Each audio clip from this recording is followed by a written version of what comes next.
The chandeliers above the Grand Astoria ballroom shimmered like 1,000 frozen teardrops, casting prisms of light across champagne flutes, polished marble, and silk gowns. The annual Echelon Gala was a jewel box of New York's elite. Everyone who mattered, and those desperate to pretend they did. Cameras lined the velvet rope outside. Inside, the atmosphere hummed with soft jazz and quiet ambition. Julian Maris stood near the open bar, swirling untouched bourbon in his glass. His tuxedo was immaculate. So was his posture. At 37, he was a billionaire tech mogul, a walking headline of disruption and dominance. But tonight, something gnawed at him. Maybe the room, maybe the pressure to smile for another 100 cameras, or maybe the empty space to his left. It had been 3 years since she vanished. 3 years since that final conversation in his penthouse. The one where Elena had said the word that fractured everything. Pregnant. He never asked her what she planned to do. He had just shut down. Detached. Offered a wire transfer and a cold goodbye, all wrapped in a monologue about timing and risk and legacy. And then, she was gone. No forwarding address, no social media, no public appearances. Not a single word, until now. Across the ballroom, just past a cluster of hedge fund aristocrats and political donors, he saw her. Silver. That was the first thing he noticed. A floor-length silver gown that caught the light like starlight, tailored to her curves but elegant. Timeless. Her hair was longer now, cascading in waves, and her presence was unmistakable. She moved through the crowd like she belonged. Like she wasn't a ghost he had long buried behind code and quarterly reports. His heart stalled. Elena. She hadn't seen him yet. Or maybe she had, and simply didn't care. She was speaking to a museum curator, glass of water in hand, posture poised. Her smile came easy, but her eyes, not to him. Her eyes had once been warm oceans. Now they looked like glass, still unreadable. Julian stepped forward, something primal tugging at him. But then, a small hand slipped into hers. He stopped mid-stride. From behind her stepped a little boy, no older than 3. Clutching her gown with one hand, he held a half-eaten macaron in the other. Light brown curls, wide blue-gray eyes. The child looked up, and Julian's glass hit the floor. The shatter wasn't loud, just enough to turn a few heads. A waiter swooped in with practiced grace and a polite smile, whispering reassurances as he swept the shards into a dustpan. Julian didn't respond. He was frozen, because in that child's face he saw something he hadn't seen in years. Himself. The boy had his eyes, his expression when startled, even the way he stood, chin slightly raised, like the world needed proving wrong. The room spun.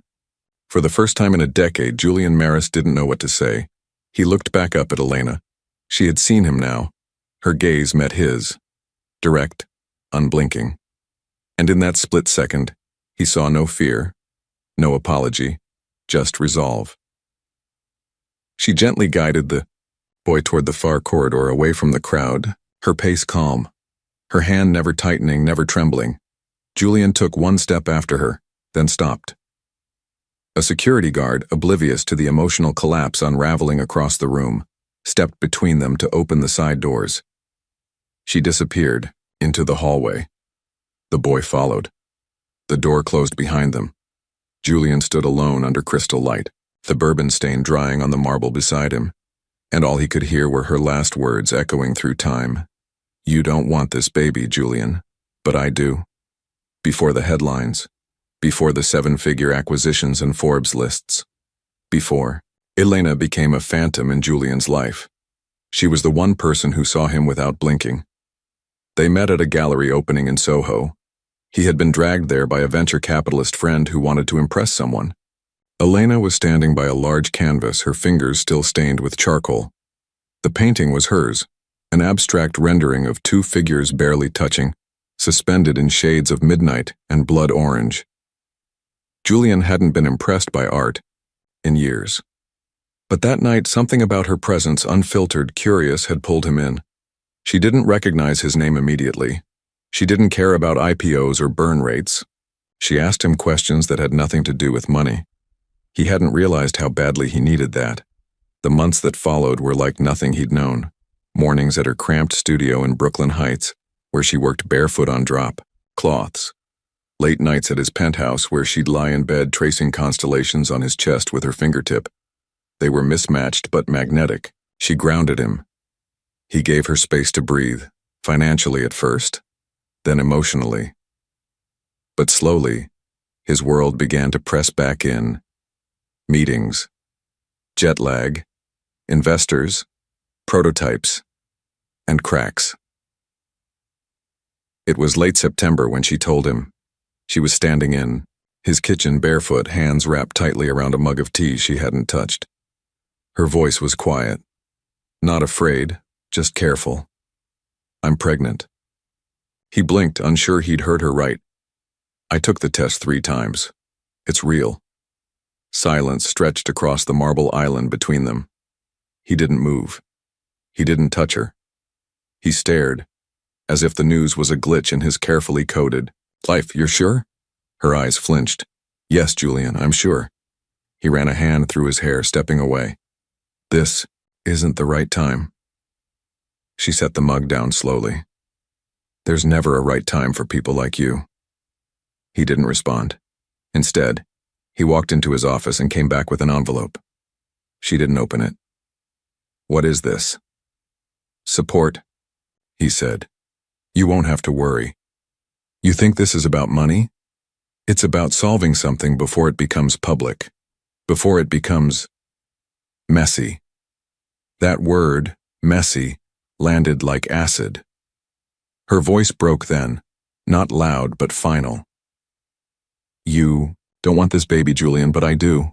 He didn't stop her when she left, didn't chase, didn't follow. The next day, her studio was empty. The week after, her website was down. Her phone disconnected. Friends said she'd moved out of state. Some thought she'd gone back to Chicago. Others said she'd started fresh in Portland. No one knew for sure. And Julian? He threw himself into expansion. He doubled the staff, tripled the press, built an empire of distraction, and convinced himself she'd made her choice. But in the quiet moments, when the press was gone, when the deals were signed, he sometimes imagined her on a train, hand on her belly, eyes locked, on some unknown horizon, and he wondered if she ever looked back. The ballroom noise dulled to a low thrum in Julian's ears as he stood motionless beside the shattered remains of his bourbon glass. Around him, conversation floated past like muffled, radio static, laughter, champagne flutes clinking, the soft brush of dresses sweeping across marble. None of it reached him, because across the room Elena was walking again, shoulders squared, gaze forward.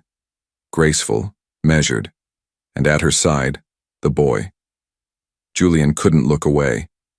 The child's hair was a sandy gold, tousled, curling slightly, above his ears. His skin was pale with a faint olive undertone, and his face, Julian felt it like a gut punch, was unmistakable. Blue-gray eyes.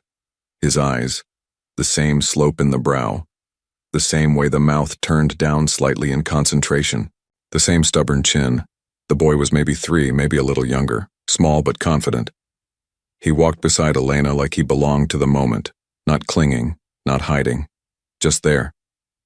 Julian's heartbeat drummed in his ears.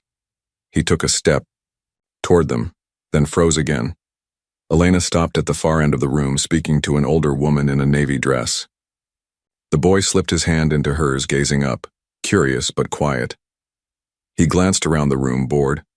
Then his eyes landed on Julian, and locked. For a moment, time snapped. Julian had faced reporters, boardroom takeovers, corporate betrayal, but nothing compared to the weight of being seen by this small, wordless stranger. The boy tilted his head as if trying to place him. Then slowly, he smiled. It was brief. Barely there. But it gutted Julian, because he remembered that smile. He'd worn it once in the mirror of a childhood bedroom, back before the world had expectations, before ambition made him choose image over intimacy. Before her. Elena looked up, saw Julian, again. This time their eyes held, and this time she didn't turn away. There was no panic in her face, no shame, only a flicker of recognition. And beneath that, something far more powerful. Control. Not the brittle, anxious kind, the kind born from surviving. She said nothing. Her lips remained still. But in her gaze, he read the sentence anyway.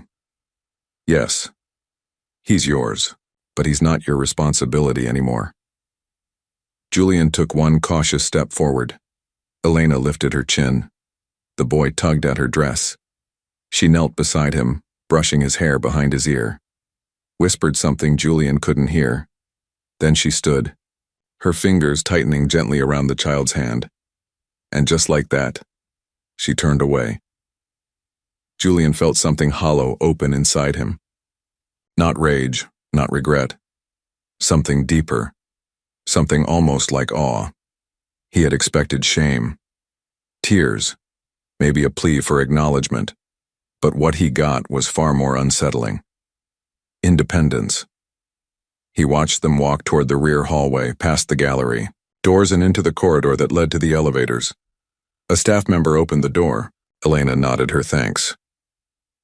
The boy glanced back just once. Julian didn't move, didn't chase, didn't speak.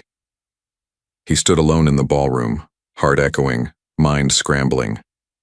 This wasn't the return he had imagined. It was a reckoning. And it had arrived, with small footsteps and unspoken eyes. Elena hadn't packed much when she left Manhattan.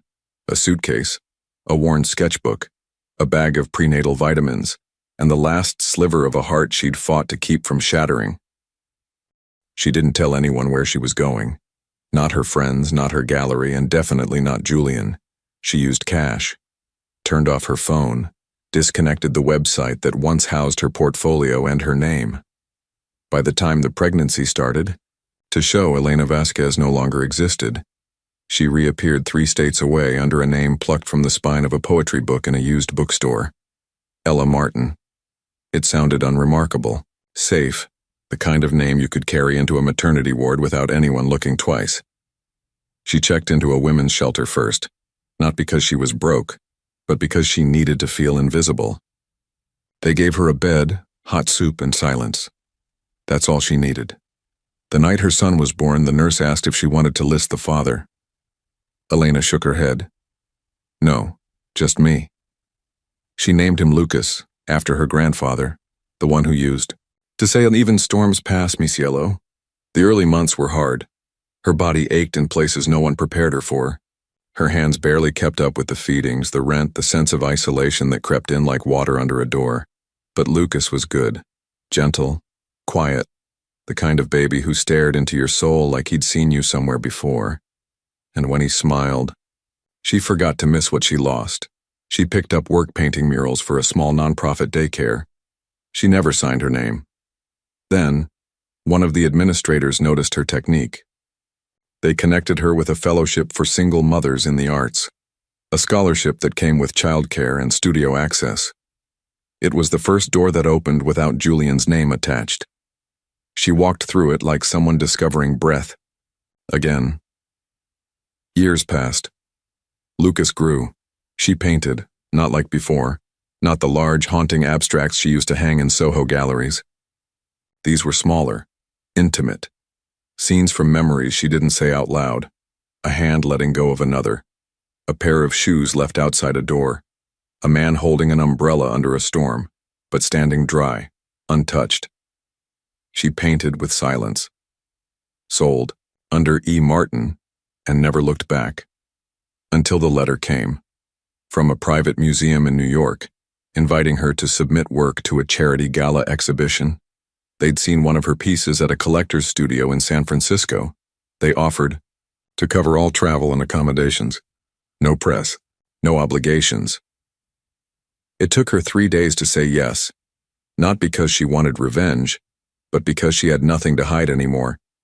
She stepped into the gala in silver, Not for vanity, but because it reminded her of armor. Soft. Unbreakable. She knew he would be there. She hoped he would. Because this time she wasn't coming to beg. She was coming to be seen, on her own terms, with her son beside her, and no one else's name in the credits. Julian didn't go back to the gala after she vanished, down the hallway. He slipped out the side exit into the night, ignoring the waiting car and walking instead. The winter wind cut through his coat, but he barely noticed. Her face, the boy's eyes, the curve of that smile, haunted him with every step. By the time he reached his penthouse, he was drenched in sweat under layers of tailored wool, and a headache had taken root behind his eyes. He dropped his keys, kicked off his shoes, and headed straight for his home office. The room was pristine, everything always in its place, but something inside him itched to pull the past into the light. Powered on his desktop, hands slightly trembling, it took him a moment to remember the password. Then he opened a folder he hadn't clicked in 3 years. Drafts. There it was. Subject, I don't know how to say this. Sent, never. He clicked it open. The body of the message stared back at him. Raw. Unpolished, written 2 nights after she left. Elena, you were right, I panicked. That doesn't excuse what I did, but it's the only truth I have right now. I thought I was protecting my career, my name, my investors. But what I really protected was my fear. I'm sorry. I know that's not enough. I don't expect you to forgive me. But I wanted you to know if the child is mine, I never stopped wondering. Never stopped thinking of you. I just didn't know how to reach out without becoming the villain all over again. Julian, he'd never clicked send. Pride had stopped him, so had cowardice. And now it was too late to be the first to speak. The next morning, Julian couldn't focus. The office felt suffocating. He canceled meetings, claiming jet lag. Instead, he pulled up every database he had access to, legal, financial, public records. He searched for her. Elena Vasquez. Nothing new. No address. No updated license. But when he cross-checked a recent artist submission list for the Echelon Gala, a new name emerged. E. Martin, Brooklyn-based. No social profiles. No official photo. But when he clicked on the gallery profile, he found a thumbnail of a painting, dark, expressive, and unmistakably hers, the same strokes, the same movement. The caption read, Untitled, 2019, Private Collection, Oakland. He sat back in his chair. She hadn't just vanished, she had rebuilt, under another name, and kept his child a secret. He couldn't blame her, not really, but knowing it and seeing it were different animals. He leaned forward, hands steepled. There was more to this. Not just a child. Not just revenge. She'd changed identities, lived quietly, and refused even $1 from him. There had to be something else she wasn't saying. Something she was protecting.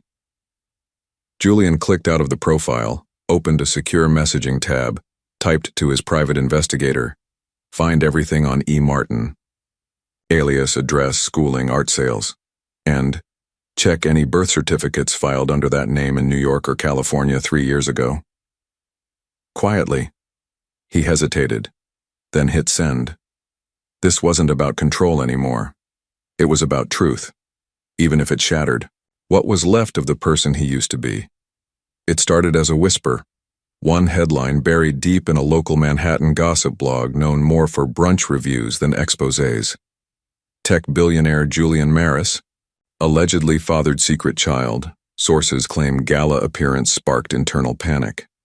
There were no photos, no names, just speculation. A shadowy quote from an unnamed source.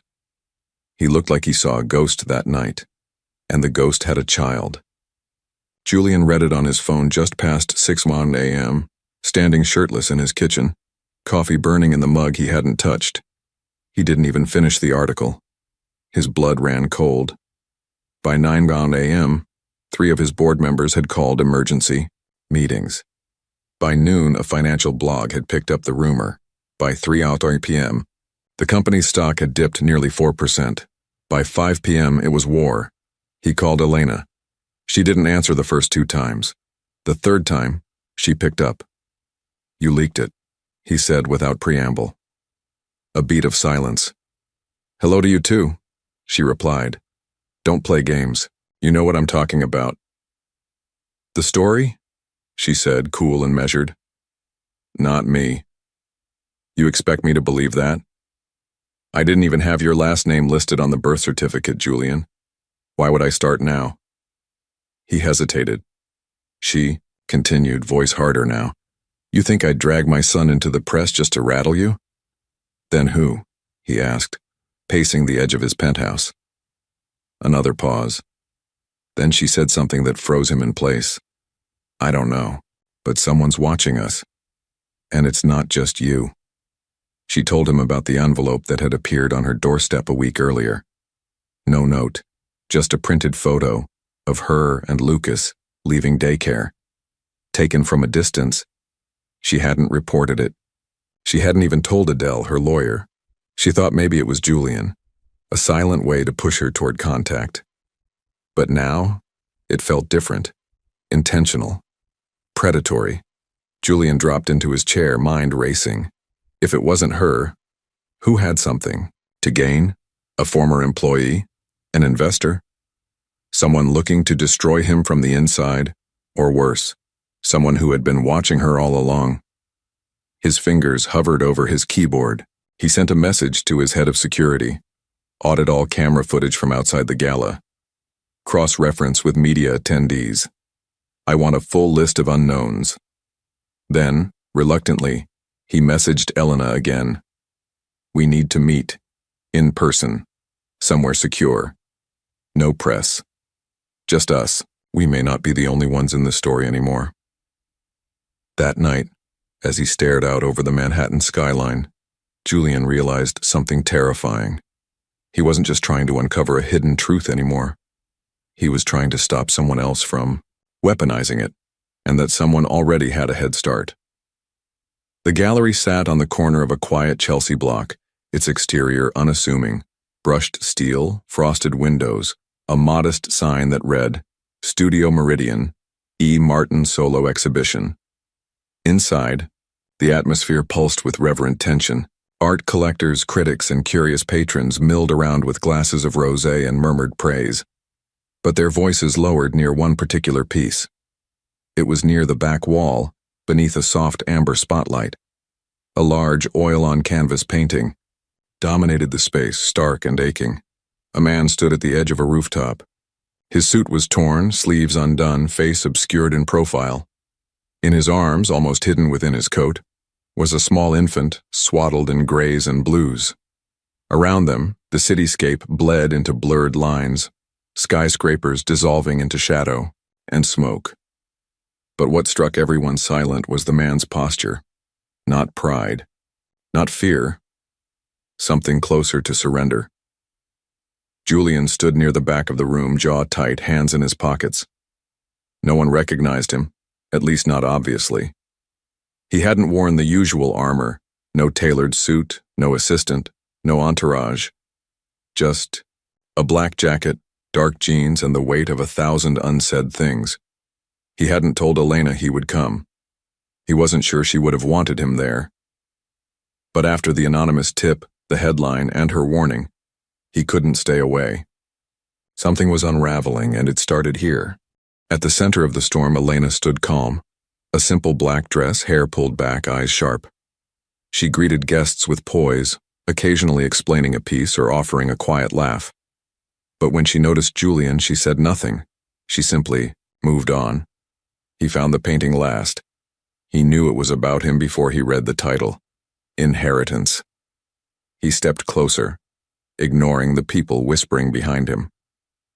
The infant's face wasn't detailed, but something about the eyes.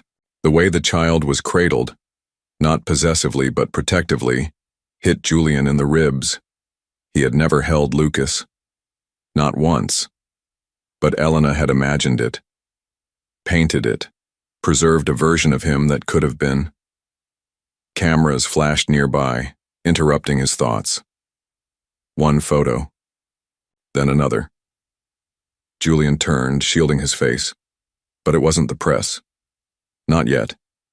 It was a man standing in the corner. Tall. Late 40s. Salt and pepper beard. Long tan coat. Watching. Not the painting, not the crowd. But Elena. His posture was off, too stiff, too still. Julian narrowed his eyes. He didn't recognize the man, but something about him rang wrong. He wasn't a critic. He wasn't here for the art. Julian moved across the room, slowly, trying to keep the man in his peripheral vision. The stranger looked down at his phone, typed something, then slipped out, the front door as if he'd never been there. Gone. Just like that. Julian turned back to the painting, the rooftop, the child, the fall that never happened. He felt the chill of it seep into his bones. The past was catching up. Not just in oil and brushstroke, but in footsteps he hadn't heard yet, and eyes that didn't blink. The photo arrived on a Tuesday morning, sealed inside a nondescript beige envelope. No note, no return address. Just a single image printed on matte paper. Julian opened it with casual disinterest, assuming it was another pitch or invite, until he turned it over. It was Lucas. Standing outside his daycare, one hand holding a juice box, the other reaching toward the chain-link fence that separated the play yard from the sidewalk. He wasn't looking at the camera, but whoever took the photo had captured him clearly, like he was the subject of a case file. Julian stared at the image, ice crawling under his skin. This wasn't random. This was a warning. He dialed Elena immediately. She picked up after 3 rings. "It's me," he said. "You need to see something. If this is about the painting, it's about Lucas." A pause. Then, what happened? A photo of him outside the daycare. It was sent to my office. Her breath caught. "Someone called the daycare yesterday," she said. "Asked about pickup times. Said they were a family friend. They hung up when the receptionist pushed for details." Julian was already standing, grabbing his keys. "Meet me at your apartment. I'm coming now." "Wait, Julian. We need to talk. Now." Elena opened the door before he could knock. She wore no makeup, hair tied back, eyes tired. Not from sleep, but from months, maybe years of carrying a threat in silence. Julian handed her the photo. She stared at it, jaw clenched. "I thought he was gone," she whispered. "Who?" She hesitated, then exhaled. "His name is Gary Trent. He was my landlord when I first moved out west." Nothing at first, just weird comments, odd glances. Then it got worse. Late-night knocks. Messages slipped under the door. "He followed me to a prenatal appointment once. Jesus. I filed a complaint. He claimed I was unstable. The building ignored me. I left in the middle of the night and never looked back. I didn't think he'd find me again." Julian stared at her, something between rage and protectiveness rising. "You should have told me." "Would you have listened?" she snapped. "Back then? You didn't even believe in the baby." He flinched, deservedly. "I'm listening now," he said quietly. An hour later, Julian sat in the back seat of a private security SUV, phone pressed to his ear. "His name is Gary Trent," he told his head of security. "Check for criminal complaints, restraining orders, known addresses. I want eyes on every building he stepped into in the last 2 years. Copy that. Do we escalate to police?" "Not yet," Julian said. "Not until I know exactly what we're dealing with." He looked down at the photo again. Lucas, still smiling, unaware, a child who had never asked for any of this. That night, Julian installed private surveillance around Elena's building. Discreet, untraceable, quiet. He didn't ask for her permission. He just did it. And for once, she didn't fight him, because they both knew something now. This wasn't just about the past anymore. It was about who was watching them next. The confrontation happened in the unlikeliest place, an underground parking garage in Queens, 3 levels below the street, silent except for the hum of fluorescent lights and the low ping of a distant elevator. Gary Trent didn't look like a threat. That's what made it worse. He wore an old canvas jacket, jeans fraying at the knees, and a baseball cap pulled low over sunken eyes. But his hands, Julian noticed them immediately, were still. Too still. Like a man rehearsed, Julian had offered the meeting through a third party, feeding Gary a fake tip. A settlement offer for silence. Elena didn't want to be there, but she came anyway. Not because she trusted Julian, because she trusted no one else to stand between her and her son. Gary approached slowly, eyes flicking between them. He smiled, but it didn't touch anything human. Didn't think you'd both show. That's sweet. Elena folded her arms, jaw tight. Say what you want. Gary tilted his head. No. First you say it, Mr. Maris.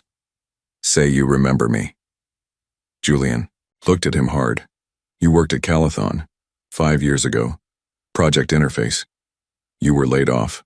Gary's smile widened. See? Still sharp, even after climbing over all of us. You were let go during downsizing. I was erased, Gary snapped. One day I had a job, insurance, dignity. The next? Gone. Because your algorithm decided I wasn't scalable. Julian's voice hardened. There were hundreds of layoffs. You think that gives you the right to stalk a woman and her child? Gary looked to Elena now, eyes narrowing. She knew who you were. She knew what she was getting into. Gold digger playing, artist. Hiding the kid like some prize to cash in when the press got bored? Elena stepped forward before Julian could stop her. You watched my son, took photos, called his daycare. I was keeping tabs, Gary said simply. Someone has to. You left that boy to be raised in silence by a woman who paints her trauma on canvas and a man who buys his redemption. Julian's fist clenched. You don't know anything about us. Gary pulled something from his coat. Not a weapon. A folder. Inside, old employee emails. Photos of Julian and Elena from before the breakup. Printouts of articles speculating about Julian's mysterious past relationship. I've been collecting this for years, Gary said. Watching, waiting. All it takes is one leak to the right journalist. So this is blackmail, Julian muttered. Call it what you want, Gary said. But you don't get to walk away from the wreckage you made. Not this time. Julian stepped forward now, voice cold. What do you want? Gary paused. Then, oddly, he softened. I want to be remembered. Silence. It was Elena who broke it. Then get help. Because you're not remembered by destroying children. Gary's mouth twitched. You think you can scare me into silence? No, Julian said, but I can bury you in court. A long pause. Then Gary turned, walked toward the elevator without a word. Julian watched him disappear, heart pounding. Elena was already dialing 911, reporting the meeting. Not the deal, just the man. A restraining order would follow. So would security details. Lock upgrades. Cameras, but none of it undid what had been done. Lucas had been seen. Marked. He was no longer invisible. As they rode the elevator up together, Julian finally said it. I should have been there. Elena looked at him. You still can be, but not as a savior. He nodded. Then how? She didn't answer, because that was a question only time could answer. The glass shattered just after midnight. Elena woke to the sound of it, sharp, violent, wrong. For a second she thought it was a dream. Then came the creak of a floorboard that did not belong to her. She shot up in bed, heart in her throat, and instinctively grabbed her phone. Lucas slept beside her in the twin bed they shared in the temporary apartment Julian had helped secure after the incident. She placed a shaking hand on his back, still breathing, still asleep. She stepped out quietly, barefoot, phone already dialing. Julian answered on the first ring. He's here. Julian didn't wait. He had memorized the route. By the time his car skidded into the alley behind the building, the front door had already been kicked in. He rushed inside without thinking. No plan, just adrenaline.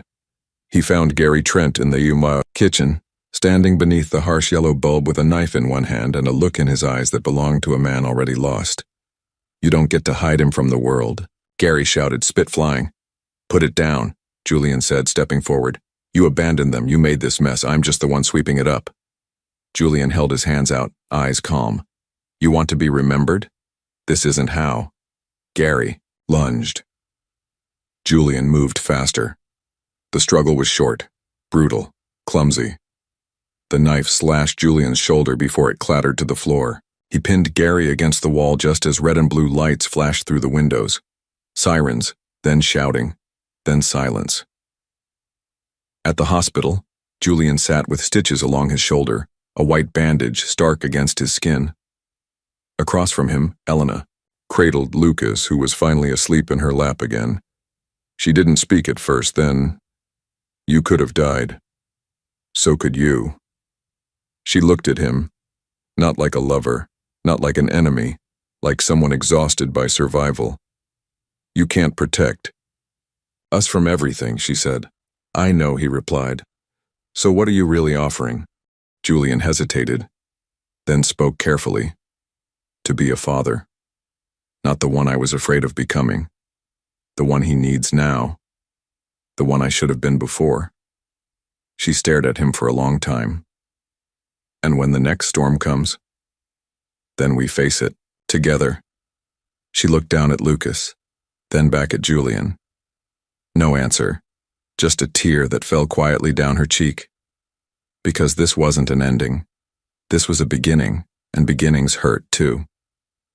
The new apartment was quieter. 3 floors up, 2 bedrooms, no history.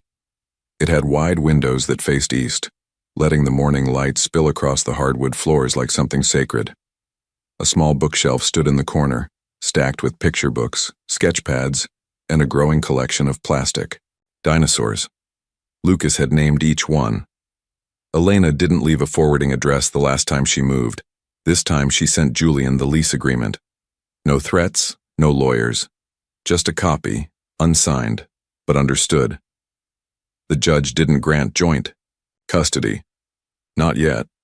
But after reviewing the incident, the letters, and the months of court-mandated parenting evaluations, the decision came down: supervised visitation, weekly, neutral location. It wasn't what Julian hoped for, but it was something.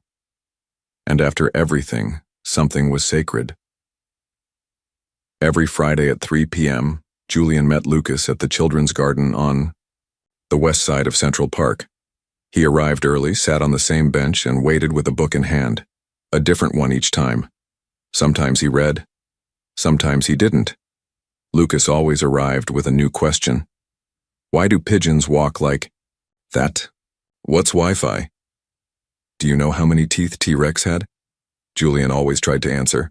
Not perfectly, but honestly. He never brought toys or gifts, just presents, just time.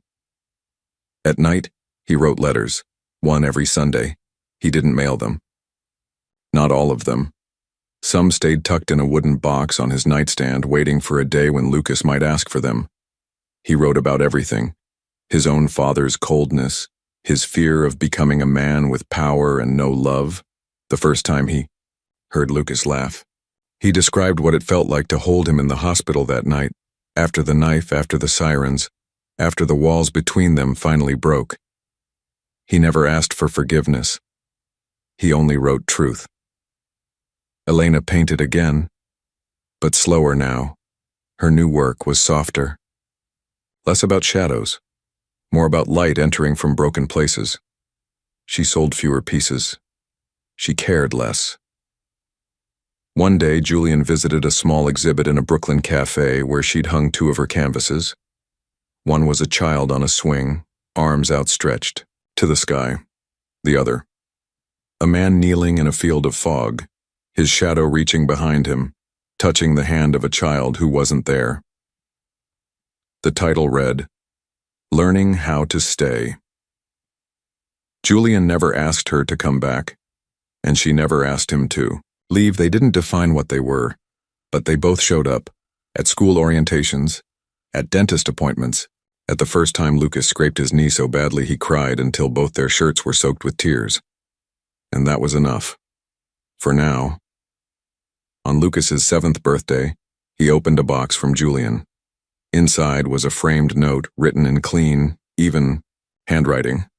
I wasn't there when you took your first breath, but I'll be here when you fall, when you rise, and when you ask the hard questions. I will never run again. Elena read it in the kitchen while Lucas slept. She didn't cry. She didn't smile. But she placed it on the mantel and let it stay. The past was unforgivable, but some truths, when faced, become the only way forward. If you felt connected to this story, please like, share, and let us know your city or country below. The end.